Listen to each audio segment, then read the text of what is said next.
Think of a thoroughbred racehorse. Thoroughbreds do not think about what they're going to eat. They don't think about who's going to train them. They don't think about what they're going to do today. They don't think about how they're going to prepare their next day. Everything is taken care of a thoroughbred racehorse, and that racehorse does one thing: it runs, and it runs fast. That's it. Domination is a chapter I have in that I want people to start naming what they do, and that's all they do, so that they know that they're a thoroughbred racehorse or they're Frank Sinatra. They're actually achieving the top level because they do what they do, and the rest is all taken care of. That's domination.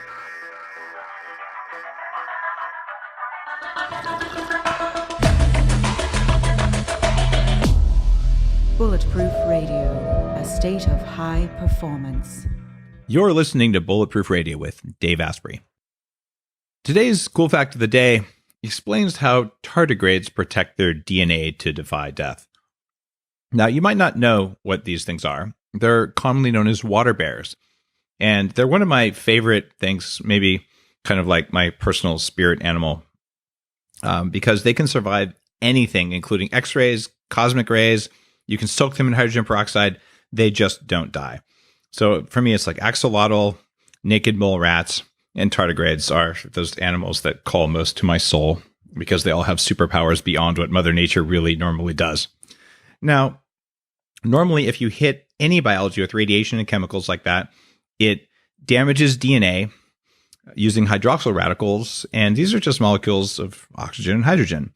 Turns out there's a protein called DSUP, which stands for damage suppressor. By the way, if you're one of the many biologists who listen to the show, could you guys come up with better names? DSUP? Seriously? Who's going to remember all this stuff? All right, I'll get off that.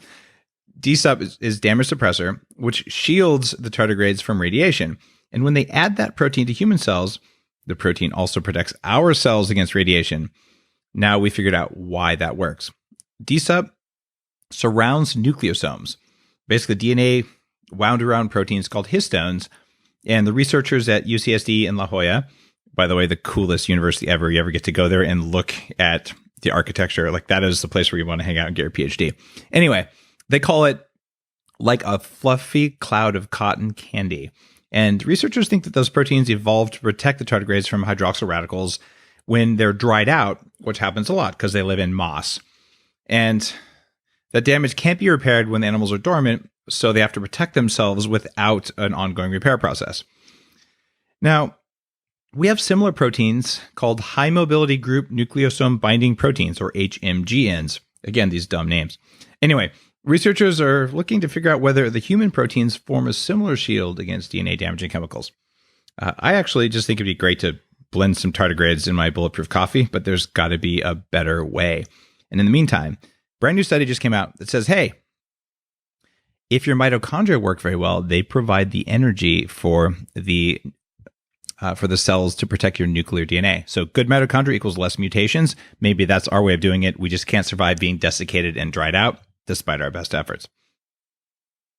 This guy is a speaker, performer, author who started his career in the NFL as a top pick for the Houston Oilers, played for the 49ers, and branched out into acting and wrote a one-man play called Run to the Litter that had a 50-city national run off-Broadway.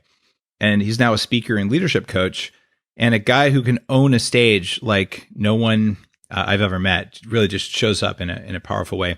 He's spoken to the Bulletproof Conference. Good friend, an inspirational guy, but someone who pays attention to details you would not even know mattered. His name is Bo Eason. Bo, welcome to the show. Dave, thanks to be back. I'm so happy to be here. Now, the reason I had you back is a lot of people don't understand this. When you work doing the kind of, we'll call it influencer work that you and I do, you spend your time interacting with people. And in your case, you're teaching people how to show up on stage and how to have that winner energy that drove you in your sports career. But you also collect your best thoughts and the things that work, your most precious things. And eventually there's enough pressure in your head to write them down and to write to create a book about it. And that's certainly what drives me. And I know that's what drives you. You just came out with your book, There's No Plan B for Your A Game, which is really, how do you become the best at what you do in whatever field you're in. Similar mindset to Game Changers, highly different book, because this is based on your own ass kicking in two different fields where you're at the very top of your game. That's unusual in two fields. So you're a unique specimen of humanity for your ability to do that. And you thought about why and how, and you put it in a book. And that's what I want to talk to you about today. You down? Yes, sounds cool. My favorite subject. One thing that impresses me, and something that also scares me, is that you've got 20,000 hours of experience on stage. And we've all heard the 10,000 hours rule. And you talk about, your A game and being at the very top of your field. Does everyone listening have to spend 10 or 20,000 hours doing something to be the best at their field? Because I got a lot of other stuff I want to do. Yeah, I know. Not everybody has to, but it helps. Those hours, if you look at the studies that like Anders Ericsson has done, he's done these 30-year studies on what it takes to be, world class at several different things, whether it's violin or ping pong or athletics or piano, it doesn't matter. They just have these certain hours that have to be put in. But if you can push yourself beyond your current capacity, outside your comfort zone, then those hours come fast and furious. Here's the problem. Most people are just afraid of that struggle of being outside the comfort zone. So it takes years, right? So, okay. But look, here's another thing, Dave, based on your work, based on what we know, we're going to be here anyway. I always say to people go, well, hey, I don't have 20 years, Bo. And I'm like, well, where are you going? I mean, you're going to be here, right? So let's put those 20 years to work. Let's master a thing and see where you end up. And you can measure yourself at the end of those 20 years because you're going to be here anyway. You might as well, master something. I interviewed Eric Kandel, who won a Nobel Prize around neuroplasticity. And his answer, I just said, what can I do to make myself more neuroplastic? And he just kept saying, it was kind of sad for me. He goes, practice, practice, practice. And later I'm like, come on, there's got to be a way to do it faster. Practice, practice, practice. And at the end of this, I'm like, Eric has practiced saying practice many times. Do you think there are hacks, Bo? I mean, you've put in so many hours, you've done so hard, but is one type of training more effective than another? Like, how do I shorten the number of hours? Well, here's the thing.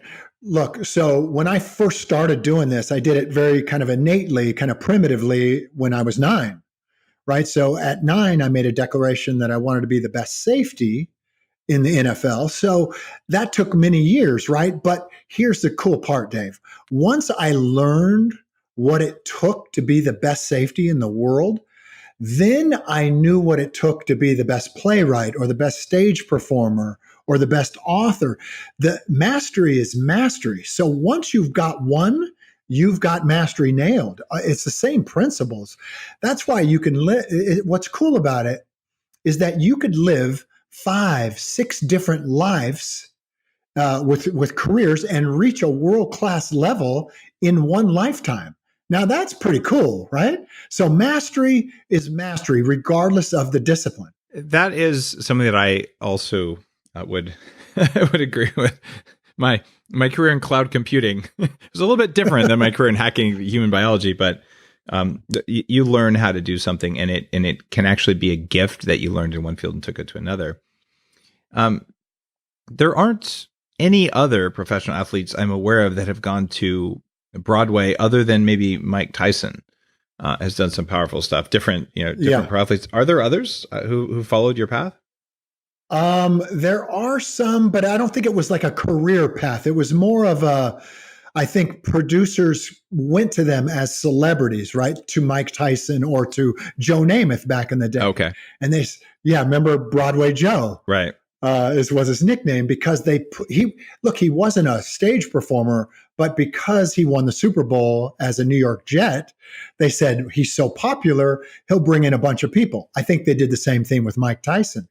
They said, wow, people are going to just love to see him on stage. So they used these people's celebrity to get them on stage. I kind of went the other way. I wasn't a celebrity. I wasn't particularly known as an NFL player to that extent. And so I came in as I prepared to be a stage performer. So it took many years. I got really good at it and then did it. You know what I mean? So my preparation was much different than theirs, where they probably were hired and then had to learn how to act and perform really quickly. So I went the long route to master that stage performance, and then entered as a kind of a unknown guy until people started to know me from being a stage performer. There's some interesting comparisons. So, like, Mike is actually crazy powerful on stage. I once had the opportunity to share a stage with him at a private event for hedge fund managers in Hong Kong when Bulletproof was getting off the ground. And this was a group of people they wanted to know, how do we upgrade our brains? So I gave this talk about that. And then Mike came on, and I mean, he brought the house down over and over and over, even though he's had all these all these hits to the head. He'll be the first to admit it. In fact, he did talk about that on stage. But I mean, he was hilarious. His stage presence was big, and his show did really well. Yep. So he was successful.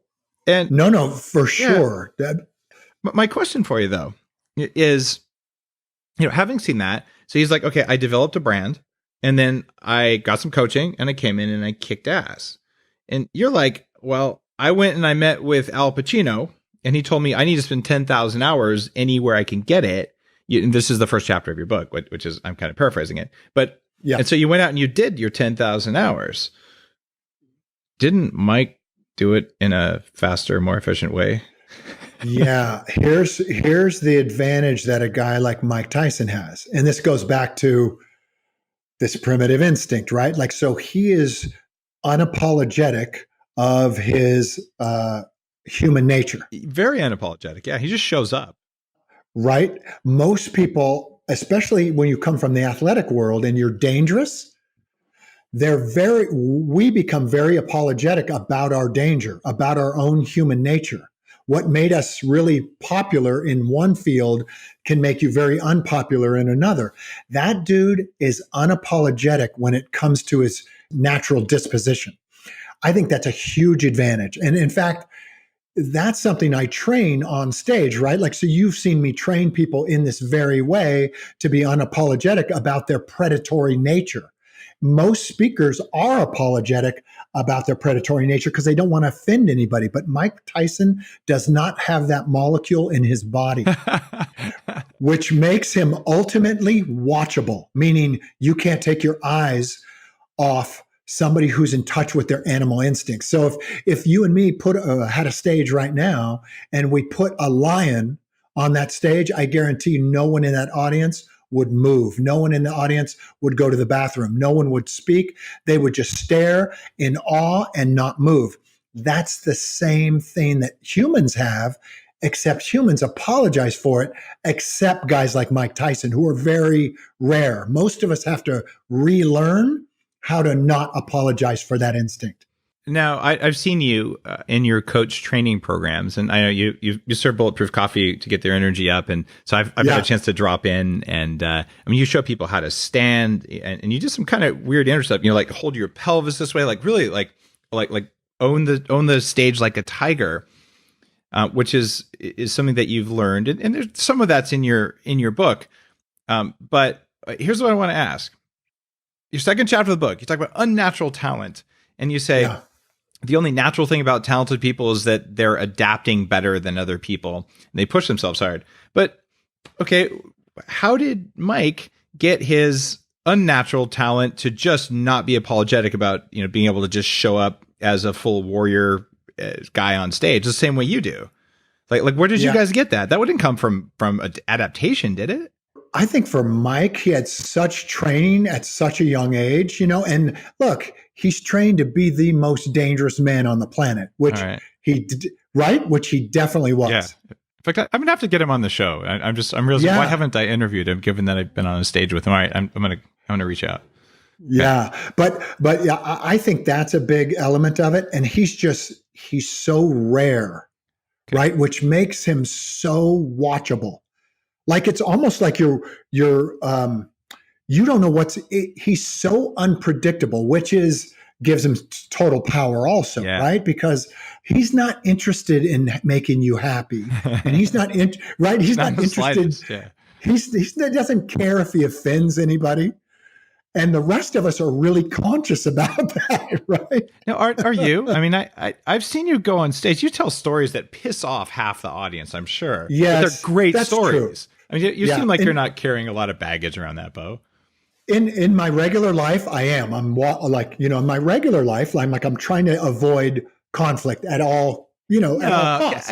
But on my stage life, there's a certain permission out there, right? So I'm actually, if you're on stage and you're not putting your nose up against conflict's chest, you are dead in the water to begin with. Just like you, Dave. People aren't going to watch you because if you're not going straight up against longevity and what our beliefs are about it. So you're putting your nose up against what the rest of the world thinks and pushing, no different than David and Goliath. That makes you watchable. That makes your company successful, and it makes it grow. If you got rid of that conflict of how society sees longevity, how society sees health, then you would be unwatchable just like the rest of the people trying to do that. But you have a built-in conflict or a built-in enemy called the status quo. Same thing with Mike Tyson. Same thing with me when I'm on stage. I'm constantly putting my nose up against mediocrity. So anybody who believes in mediocrity hates me. Right? Because I'm attacking their way of life and their promotional way of life. I'm getting rid of it. And I'm attacking it. So that makes me watchable, but also it makes certain people who believe in mediocrity, makes them upset. Now, I've taught my kids, in part because we're friends, and I've spent a good amount of time with you, both seeing you, and you own a room. Like, no one's going to get up when you're talking in a room, undoubtedly, and you brought it that way for the conference. But I'm just, having dinner with you and all. So I've taught my kids, hey kids, there's nothing worse than being average. Like average is gross. Like either be above average or below average, but why would you want to make that your goal? Yet that ends up being so many people's plan B, right? So I think everybody's this is why I wrote the book. Look, it's called There's No Plan B for Your A Game, because most people are living their plan B because they have a plan B. That's a mistake, right? Your plan A is your plan A. That's the one you told your parents when you were 7 and you said, Mom, Dad, I want to win the gold medal. And then many years later, you're telling people, I'd really like to win a bronze medal. and then when you don't win a bronze, you're like, man, the world was against me and I just couldn't win anything, And that's how we end up at this mediocre level, that plan B. But kids, they always have a plan A. No kid in the history of kids has ever gone to their parents and said this sentence, Mom, Dad, I have this, my ultimate dream is to win the bronze medal. No kid's ever said that. So think about that, Dave. No kid has ever said that, but yet we accept a bronze medal years later when we don't win the gold, or we settle for some mediocrity or some average way of being. So that is what I'm against. Is I want to go back to our roots, back to our nature, where we said, this is what I desire, this is what I want. And then there's no way out of that option. That's the option. That's the only one you got. And those are the people who do win gold medals. But I just don't think, if you think back to our very nature, the day of our conception, the day of our conception, it's 300 million sperm versus you. And you're one of those sperm, 300 million to 1 odds that you're born, yet through 1 million years of evolution and design has taught all those 300 million sperm to do one thing, and that is fertilize the egg.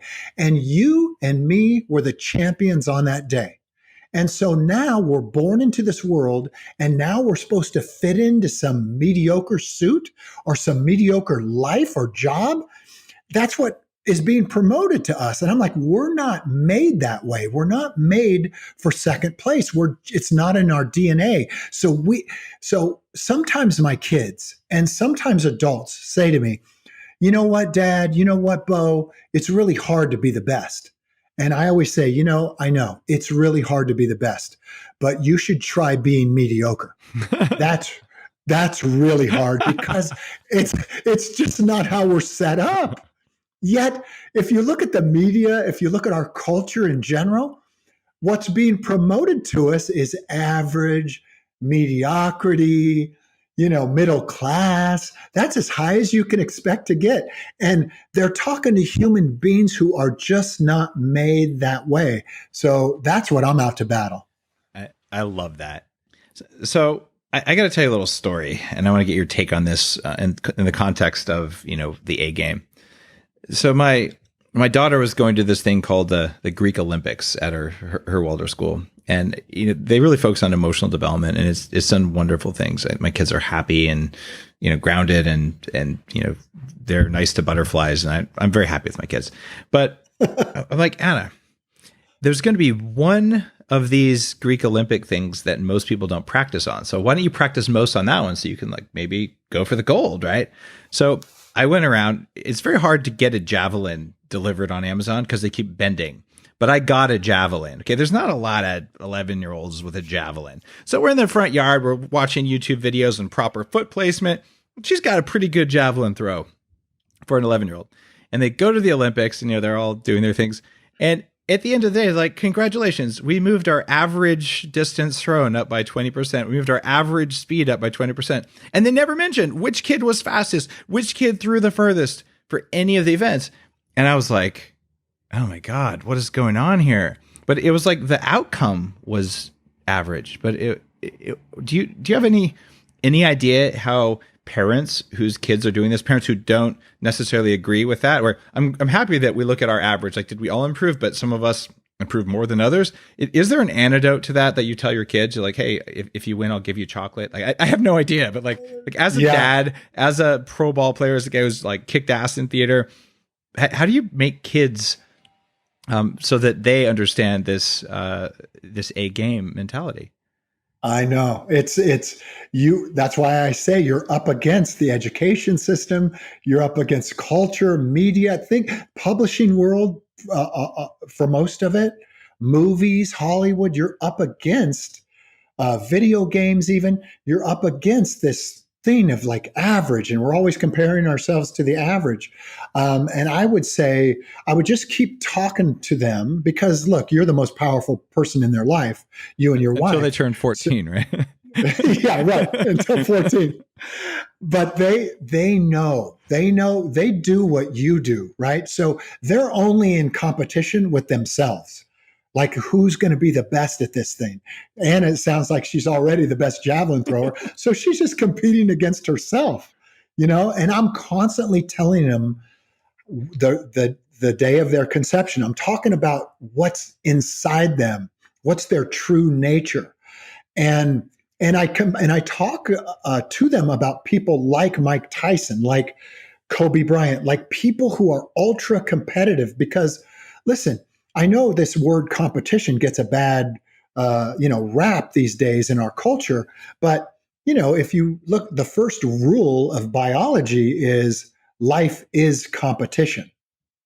Life is competition. So you and me, if we weren't superior competitors, we would not be here today. If our ancestors weren't good at competing for mates and food and shelter, you and me would not be here. We are ultimate competitors, but we just keep apologizing for it, right? Here's what I know about kids, Dave, which I know your kids know this because I've been around you and your wife. Kids know the score. So here's an example. My daughter is young. She's 10, but this was when she was like 6 or 7. She's playing in this basketball game, right? And they start beating this team like 50-5, right? So the scoreboard keeper does, what he thinks is right and turns off the scoreboard so that the other team can't see how bad they're being beaten. What the heck? Right? So, but here's what's funny, Dave. And this is my 7-year-old daughter. I go, oh, why did you think after the game, I said, why do you think they turned the scoreboard off? what do you think the score was? And my daughter goes, it was 75-8. She kept like she knew the score. And I went around and checked with the other kids. The losers knew the score. The winners knew the score. They knew it in their head, because kids have that instinct to see how they compete and how they measure up against other girl basketball players in this case. They know. So if you give them a participation trophy or a participation ribbon, do you know what they do? They accept it just to placate us adults.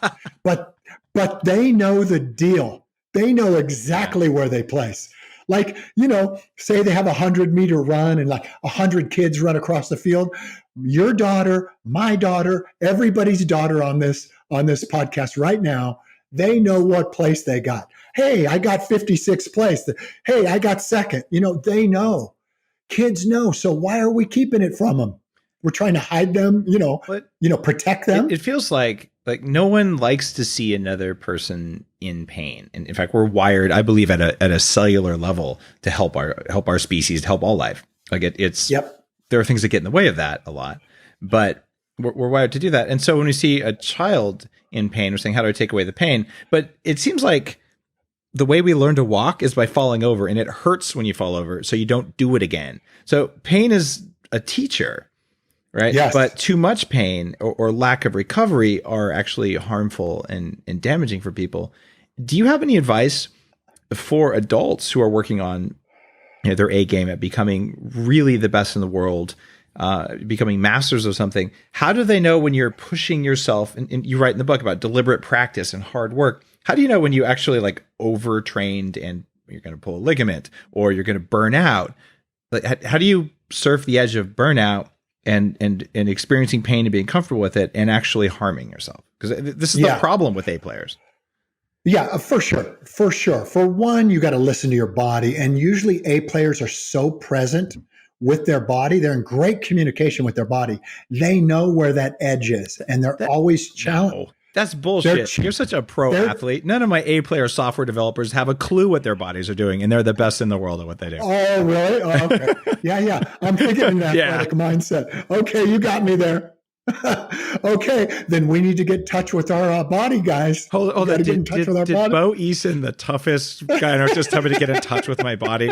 Bo, you're letting me down, man. I've only had 7 knee surgeries. Yeah, punch yourself in the face a few times and walk it off. No, my body was communicating to me, Dave. I just wasn't listening. Well, that's probably more real.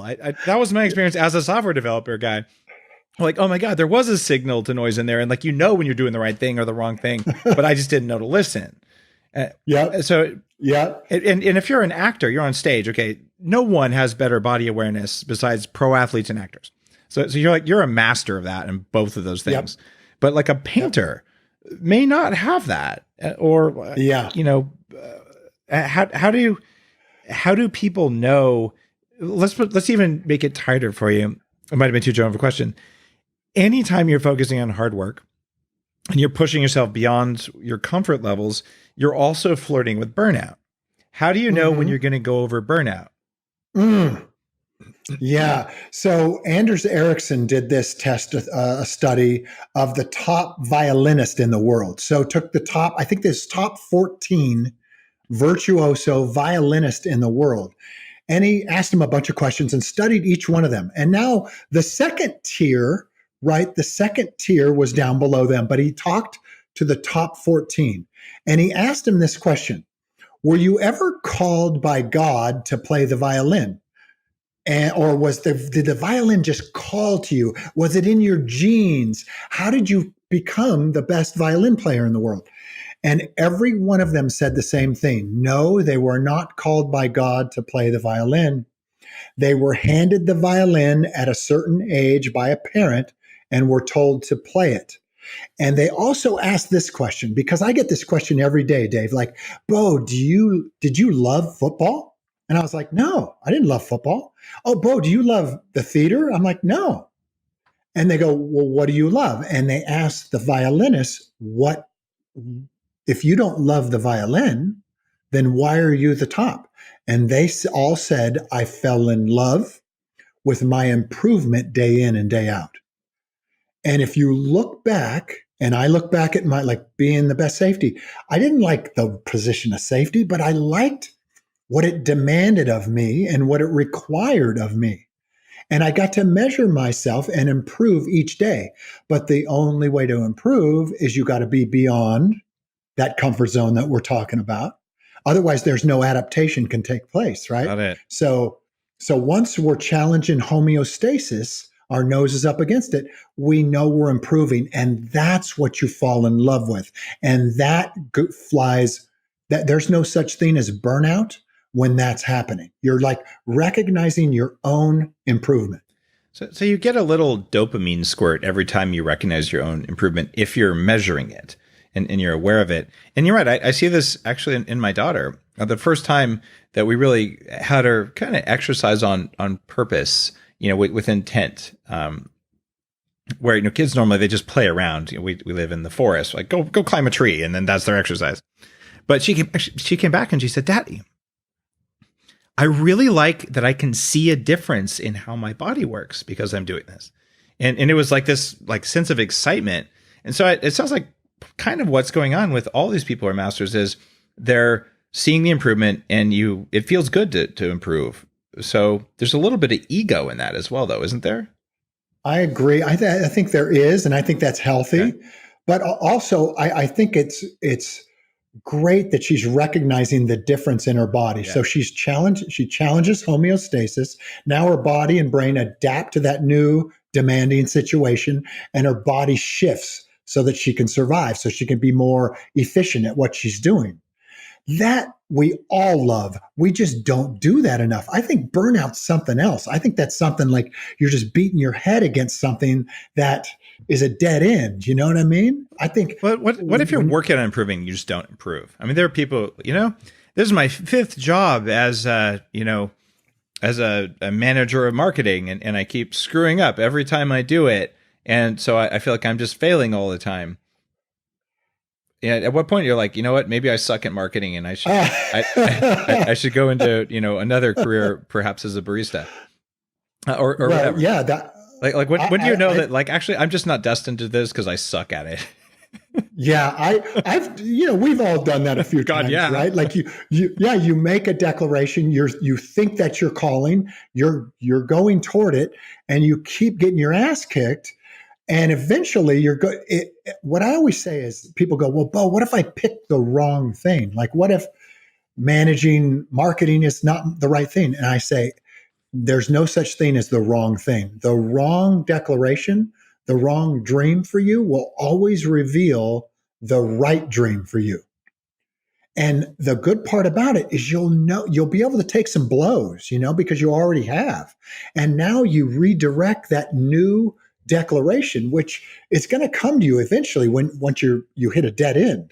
It'll keep hitting you, and you'll go, oh, there's the green light. Bam, I'm going in that direction. And that's why I always say, don't not choose a declaration because you're afraid you're going to choose the wrong one. The wrong one always reveals the right one. And now you already have mastery in your blood because you've been doing it. And now that next declaration, boom, takes off. Let's talk for a minute for people who haven't read your book. There's no plan B for your A game. And you talk about the difference between goals and declarations. Yeah. And can you share with people listening who haven't yet read your book what your definition of those two things are and which one you do? Yeah, the goals don't do anything for me. I mean, just the word, it doesn't do enough. I think of soccer, I think of hockey goals, but it doesn't turn me on. I remember as a kid being very moved by the Declaration of Independence. And I wasn't moved because somebody wrote it. I was moved that people wrote that thing, yet you and me don't know them. And that was 250 years ago. And I'm moved by the fact that for 250 years, all these millions of people, us Americans, in the last 250 years and those going forward, actually make this declaration come to life every day. It's almost like they wrote a play or a movie that expressed our freedoms. That was the character. Our character as Americans was to express our freedoms in the way we moved, in what we ate, in how we ran, in how we spoke. We lived into the Declaration and brought it to life for 250 years, and who knows how long it's going to go. Well, that's why I like declarations. So I make a declaration no different than the Declaration of Independence that said, when I was 9, I want to be the best safety in the world. And then when I was 29, I wanted to be the best stage performer in the world. And then I was 49, I wanted to be the best speaker. So those are my declarations. And it takes many years for me to live those out. Here's why that's why I like declarations. But here's what's cool about declarations, Dave. Do you know how, like, when you set a goal or even a mission, then you have to make this long list of to-do list, and you have to fulfill on this list, and you got to gather a bunch of stuff. Declarations is more a way of being. And if you declare to be the best safety in the world, you can be that. You can be the best safety in the world on day one of that 20-year plan. Yeah. So I was only 9, and I was being what the best safeties in the world were being. I was eating what they ate. I trained like they trained. I acted like, I dressed like them. I dreamed about them. And then the world caught up with my declaration. And eventually I was that guy. So, and I've done that, 3-4 times in my life. So it's exciting. It's a fun way to do it, because now you can be the best in the world at whatever you do today. And then you start living it out and bringing it into existence, like the Declaration of Independence. And eventually the world catches up with your declaration and your dream, and it comes to fruition. That's cool. I think you nailed it there. When you declare something, you're stating a fact, and your nervous system, even those little compute nodes in your cells called mitochondria, all the distributed things in the body, they will listen on some level, and they don't understand time. They just understand, is something or is something not. And I mean, I've did this part of the 40 years of Zen, the Neurofeedback Institute that I started, that's helped me program my own brain. I teach people when we're doing intentions in altered states, like how dare you write intention says, I want to do X, which is a goal. Look, if you were to pray to God and God was there and God listened, and you said, I want X, he'd say, great, you want X. And he'd go about his business, because you just stated what you want. You didn't state you were doing it. You didn't state you were even going to do it. You didn't state that you were already doing it. You just stated a desire. And a desire is a goal, and a declaration is a state of being and a fact. So if people would just learn that about their affirmations in the morning, the stuff they write in the mirror, the stuff they put in their journal, the stuff they say when they wake up in the morning, that alone would change the world. But you nailed it there. And that's just an important part of personal development that's missing. Yeah, and, for sure. And you bake that into the book in a way that I think is very easy to understand. Yeah, the declaration piece it's a huge part of the book, because it's been a huge part of my life. And every one of these declarations seem impossible when I started, all of a sudden became kind of real and much quicker than I thought. You also recommend in your book that people use the words "the best" in their declaration. But okay, here's a little logic question for you. 4 people wake up in the morning and say, I am going to be the best, tight end on earth. Only one of those 4 is going to do it. What are the other 3 going to do? Well, they're going to go right along with it. I mean, it's going to be a competitive race. And if that was the case, if 4 people, which it never happens, because no one will commit this long. No one has this kind of mindset. But if there were 4 guys that say, I'm going to be the best tight end in the world in 20 years, think of the position of tight end. Think of the sport or the art form of football in 20 years if those guys compete against one another and raise the bar that high. But the 3 of them are going to wake up and say, I didn't do it. Well, who's to say? Because there's always another game, okay, Dave. And there's not even another game. There's another quarter. There's another play. And this guy might pass him on this play, and then this guy could pass him on the next play. So it's so very fluid. So Superhuman just hit number 40 out of all books on Amazon, but that was for an hour. Because it was that's number right. 62, and it was hopefully be number 22. But all right, so you might be the best for a brief period, but at least you hit the best, and you were in the top quartile. Yeah, Dave, I used to, when I would go on stage, so I did Run to the Litter, my play, for 1,300 performances, right? So when you do something 1,300 times, you're looking at yourself in the mirror before you're backstage, you're about to go on stage, you got your costume on, you got your makeup on, you're about to go out. I would play games with myself. I would look at myself in the mirror and I would go, tonight, this is going to be the best performance. It's going to be better than Marlon Brando. It's going to be better than Sir Laurence Olivier. Only for this next 90 minutes, I'm going to be the greatest person to ever walk on stage for 90 minutes. Can you do it? I'm talking to myself, and I'm like, I can do it for 90 minutes. And I'd go out there, and for 30 minutes, maybe I was the best. Maybe for 1 minute, but at least that was my attempt. And it raised the level of performance for all performers. You understand? Yeah. So who's to ever say who's the best? You know what I mean? Okay. It's a game that we're playing with ourselves. Interesting. So there's a bit of mushiness around the numbers for most of these things. I mean, if you're the best IndyCar driver, you either were number one or you weren't, though. Yeah, for sure. At least on and this race, but next year you might be number one if you're number two this year, is your point. That's right.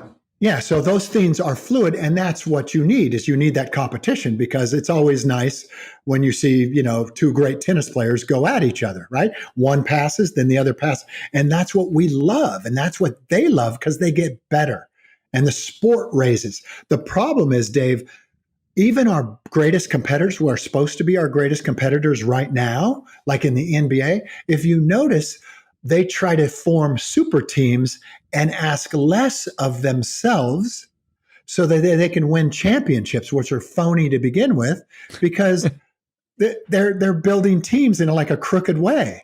And I'm like, and then basketball then goes downward. It ticks downward because now you got 5 of the best players all on the same team. How does that make sense? That doesn't make sense. True competitors compete against one another, not on the same team. So that makes the whole sport and the whole world now tick down instead of tick up, because of the competition isn't there. Interesting. So you want to distribute the best across all the teams so that we can have some growth. Okay, I that actually makes sense from a systems perspective. I totally get it. I love how yours and my brain are like trying to figure this out in our own particular way. You got to set up the environment around you to get the results you want. And you're saying a competitive environment is going to create better results than an environment where one team is so dominant that they smash everyone else and then high five each other. Yeah, that's right. I can't argue with your logic. And it's unwatchable. If you notice, the human instrument will not watch that very long. We desire conflict. And if we don't have any conflict, it becomes boring and we won't watch it. So like a full-on beatdown is much less interesting than a good competition. All right. I would agree with you 100%. Yeah. In your book, just going back to the way you're teaching people how to be the best in the world at things, you talk about something that I found a little bit confusing. So I've run strategy for billion-dollar companies, and how is the question you ask yourself? Okay, if our declaration is like my recent declaration, I am going to live to at least 180 years old, and like it's gotten a lot of people like, you can't do that. How dare you? I'm like, well, you can. I'll be sad when I visit your grave if you don't join me, but like it's okay, right? And that's definitely a strong declaration. It gets people's attention, and it's also I'm telling myself that very consciously. I am going to live that long, but I also must ask myself, how am I going to do that? In fact, I had to write a book about it so I could study all the papers on how, so I'd know what to do and what not to do. But in your book, you're saying asking yourself how you're going to do something is a dangerous question, and you probably don't want to do it. You say, quote, it's almost always a losing question. Yeah. Okay, what? Yeah. Here's the distinction between the way you're asking it and the way most people ask it. So most people go like this: I want to live to 180 years old. But how? How am I going to do that? It's with the intent of somebody talk me out of this declaration. I don't want to do it. You're not doing that, Dave. Oh, they want to be told it's impossible. So they ask how is a leading question so that they can get out of it. Oh, okay. They don't want a declaration. So if you and your son came to me and you go, Bo, here's my son. What's your son's name again, Dave? Alan. So, hey, Bo, Alan wants to be the best safety in the world. Can you help him? And I would say, yes, I'll help him. But I would not say this to you, and I wouldn't want Alan saying this to me. But Bo, how are we going to do that? All I care about is the declaration, because the how will figure itself out. We'll figure that part out. I just don't want asking that question too early, because usually that's a way out of your declaration. Yep. You understand? That's the distinction about the question of how. Of course, you've got to get to the point where Alan's going to go to me, okay, Bo, what do we do on day one? And I go, I'm glad you asked. Let's go. We're going to start right now. This is the how. We're going to start. And we'll start with food, and we'll start being on the grass at 5 a.m. and he's going to start backpedaling. That's the how. But I don't want Alan going like this. Well, but how are we going to do this? Because he's only looking for a way out. I just want the declaration to be brave and out there. But how just destroys that. It gets people out of their declaration. I don't want that. Okay, I got it. That makes a lot of sense.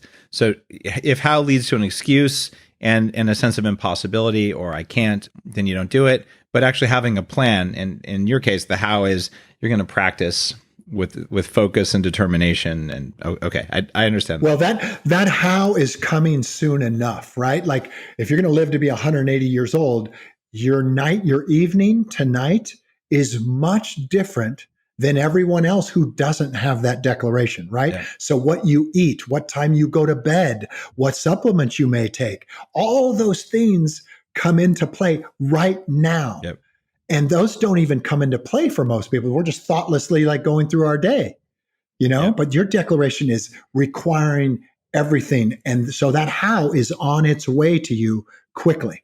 All right. I like that subtle difference there. But subtlety isn't necessarily the name of your game, especially when you're on stage, because in terms of sort of pissing people off, you have a whole chapter in your book on domination.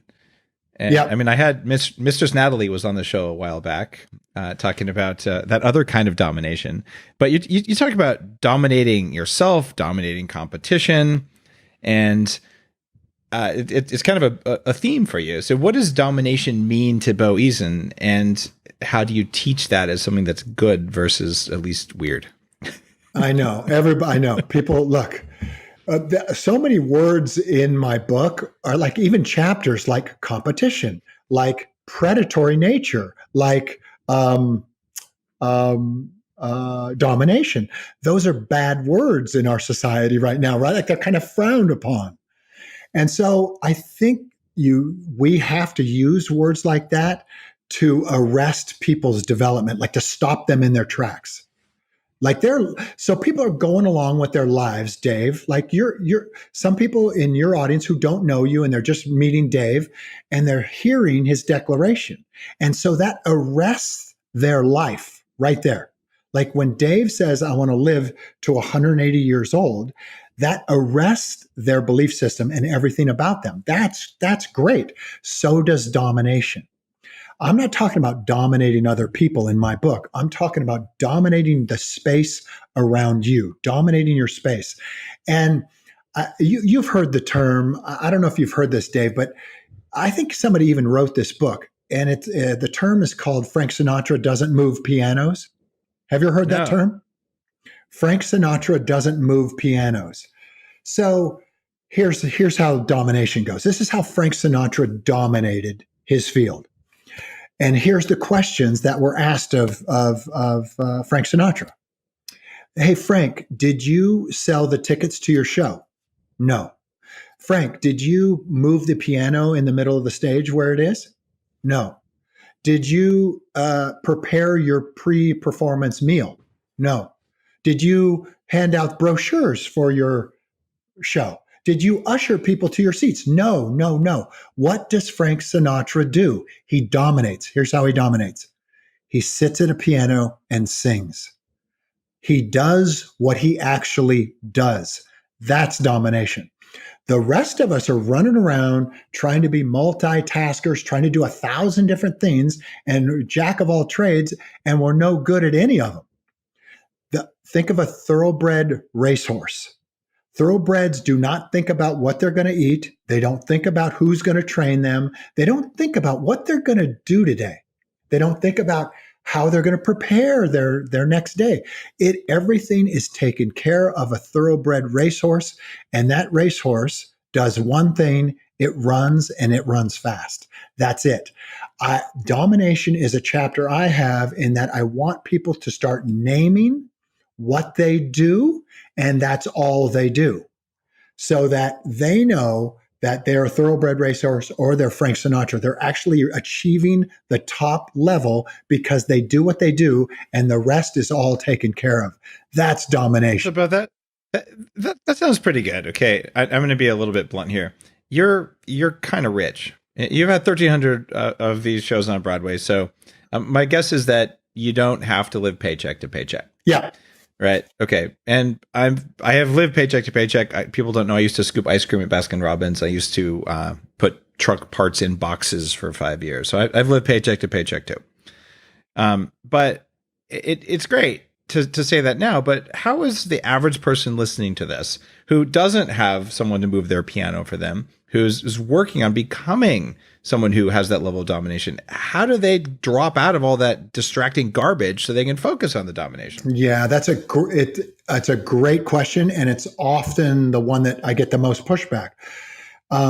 Like you, I delivered food and did all kinds of weird jobs. You're a real guy. Your story about how you came up is crazy in football. It's in your first chapter in the book. But you're a guy who's lived it. Yeah. So I'm not saying that I was born with a silver spoon and that people just wait hand and foot on me. You earned it. But that's the declaration. That's where we're headed. You're headed that way. Now, you might not be able to afford that today, and I couldn't at one time, but now I can. And there's certain things I can't afford to do, right, or have, but that's the next thing on the list. I just want you to know what you do to be the best. If you think of elite athletes, it's pretty easy, like LeBron James or Tom Brady. They're not spending a lot of time grocery shopping or wondering what they're going to be doing or who's going to give them some rehab on their quad, or are they getting in cryotherapy or not. They're not making any decisions. That's already decided. All of us can have that in our future, but we have to intend it. It's got to be part of the declaration, and you got to start thinking in those terms now. Take away a little thing, like say you need somebody to you don't want to prepare food anymore. Like you're spending a lot of time, preparing food. Then don't do that. Hire somebody to do that, or have somebody do that. That way, I just want you to get used to this at first. At first, it's kind of baby steps, but eventually you're a thoroughbred racehorse, and all you're doing is what you do. Now that is a cool life. You know why it's cool? Because now the world gets better because you're taking your art form to another level, and all those people around you are now employed because that is their dream. Their dream is to fulfill your dream and to make sure that this thoroughbred racehorse is fed properly or is recovered properly. That becomes their dream, and then they fulfill on that. It's a very cool life. Okay. I really like that. And the advice that I've given on stage, especially to women entrepreneurs, it's like, you got to start small, but I love it that you have a room full of, 500 people, and you're like, how many of you are still washing your own socks? Right. And like literally 3/4 of the hands will go up, and it's like, how dare you? Yep. Yep. And you know what? There's been lots of times where I didn't just wash my own socks. I waited at the laundromat because that was all I could do. Yep. Right. But at least I did something useful. I waited at the laundromat. But the deal is, even if it's the tiniest things that you can shed, or you can make your kids do it. Yep. Like, hey kids, you're cooking one meal a week because I've already done it for 10 years, or your mom's done it for 10 years, and we want you to learn how to do it. Right. And that's just how it's going to be. And we just instituted that. And usually, in fact, the kids have done a great job. It's actually been good food. Yeah. So, but the whole point there is, get it off your plate a little at a time. But if you don't know what area you're going to dominate, you don't have your declaration, you don't even know what to get off your plate or why you're getting off your plate. And the people who are helping you, your supporters, who help it, just, oh, I'll be happy to take that off your plate because it's for a good cause. They won't know it either. So, and that's what I like about your book, is that you're laying this out in a very understandable way to say, like, this is why you have to focus on that. Yeah, that's why you got to start with declaration, and then you'll get to domination a little bit later. Yeah. Now, you also talk about something called recompete in your book. Yeah. And you say competitive people are pushy and self-centered and uncaring. What's the flip side of that? Well, I think that's how it's promoted and perceived in the media and stuff. That's what people think. It's that, look, if you look at our very nature, we talked about this earlier, like the first rule of biology is we are ultimate competitors. That's how we're made. And so now you're supposed to apologize for that? I don't understand that way of thinking. And I like competition. Like if you notice kids, like when they're doing a race and you go, okay, kids, race over there. And then whoever gets first place touches the monkey bars first, and then second, third. The kids, when they're running, are giggling and laughing, and they're trying to be number one. That's how you know competition is fun. It's only us adults that give it a bad connotation, because competition makes the world better, not worse. That's why we've got to embrace it. And I just, like we talked about earlier, it's just like the ultimate competitors in our society have decided that they'd rather win championships than compete. Well, how much does a championship mean if there's no competition? Does that trophy even mean anything? Okay. So your concept of relearning to compete is really kind of what we talked about before. Like in a competitive environment, we're all stronger, and if none of us tries to compete, we end up being a bunch of jellyfish. That's right. That's right. And we just have to remember who we are at our very base, which is we're ultimate competitors. Now, there's another side of competition here, right? Like there are people who, to them, competition, beating someone, it's about humiliating the opponent. It's about causing harm to another person's spirit, taking pleasure in their pain. And then there's people who are saying, we competed fairly and I performed at my very best and I was better than you and I could celebrate that and you're a great guy. And like, I even see this like in MMA, right? Yep. You get some guys have that, like, the honorable warrior. And there's other guys who are like, I was bullied in 7th grade. I never got over it. That's why I'm in MMA. And I'm going to, break your arm and spit on you when I kick your ass and literally take joy in your pain. Yep. And I think that's why competition gets a bad name. Because I agree. Okay. How do you filter out the douchebags who are in the create humiliation as competition? I don't think they're true competitors. They're not, but they're victimizers walking around in the guise of competitors. And what they're doing though is they're giving competition a bad name. Like how do we get those people out of here? I just don't look, they're damaged, right? They're trying to fulfill something that can never be filled. So I wouldn't even include them in the competitive world. They're there, but they're not there very long. The ultimate competitors, the true ones, the ones we admire, they actually, even though they're trying to kill each other in the ring, they have so much respect and honor for one another. It's amazing. I remember the toughest guys I ever had to play against. I hated them in the moment. But right after we were done, I was like, dude, I love this dude. I mean, because he made me better. Even though I lost, he made me better. I got better in this moment. And that's the distinction. I don't think those other guys are even competitors. I just think they're, bullies or just punks or whatever you want to call it. They're not even a part of the deal. So if you're competing in a field, whether it's football, theater, or speaking coach, whatever, and you come across someone like that, right? Does that mean you take them out at the knees so they won't play next year? No. No. Like, what do you do? That's not my competition, right? So they're not even competing. So I don't even include them. But aren't they polluting the competitive environment? Of course, yeah. They're polluting their little sewer over there, which I'm not going to get in and wrestle with them in their sewer, right? I'm going to stay competitive with the people so they're not on your level, they're not on your field, and they try to climb up there and then they fall off because everyone can see that they're copycats or, unethical or whatever their deal is. That's right. That's right. Cool. God knows there's a few parasites out there. Oh, yeah. You actually have 16 rules to incorporate into your life, and we're not going to be able to go through 16 in the time we got in the interview, but they're awesome. A couple of them that stood out for me. I will be unreasonable. Yeah, for sure. Just like your whole life is based on that one, Dave. Yeah, I won't go it alone. I will live beyond my current capacity. So I think these will resonate with anyone who likes Bulletproof Radio. You guys know I wrote Game Changers. I studied 500 people like Bo. In fact, Bo, you were one of the people I interviewed for that book to say, what do people have in common? And sort of say, what can you learn from that? There were 46 laws. And you went through your own life, your own experience, and you're a coach for many people, and you came up with your set of rules here, including number 16, which is an absolute competitive art of husbandry.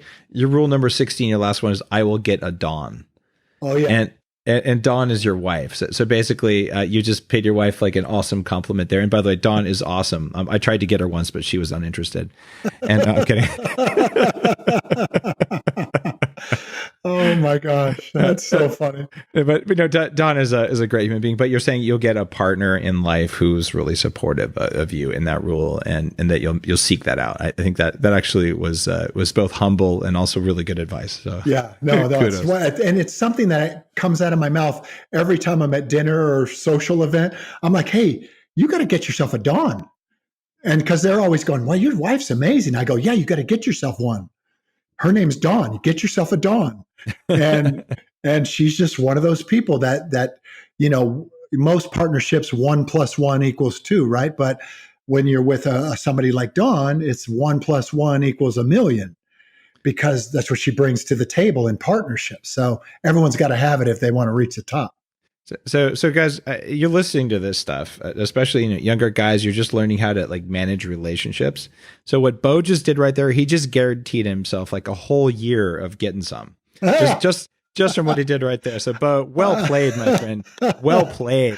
I have to make sure my wife listens in on this podcast. she's gonna kill me when I see her next. Right. I tried to get Dawn. Oh, that's funny. But that advice is really just profound and awesome. It's a great way to close up the show. We have one more question, and it has to do with Superhuman, my new anti-aging book. How long are you going to live, Bo?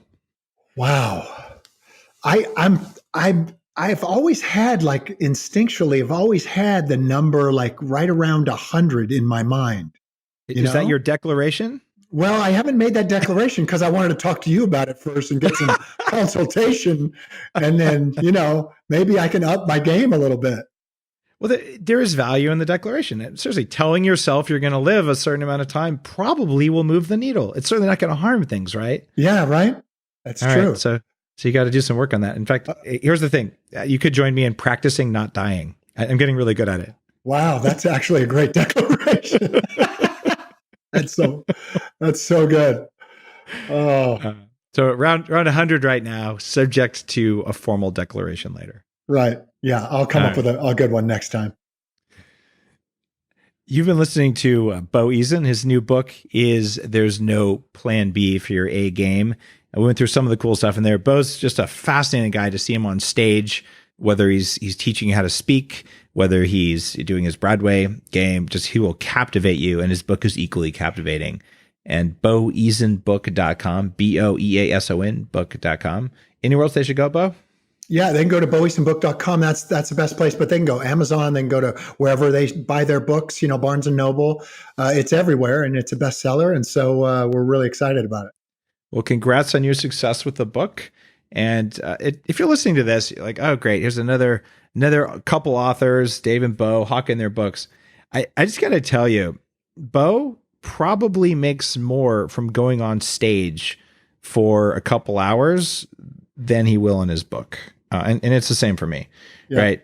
You write a book to change lives and to concentrate your thinking and to distill your most precious knowledge.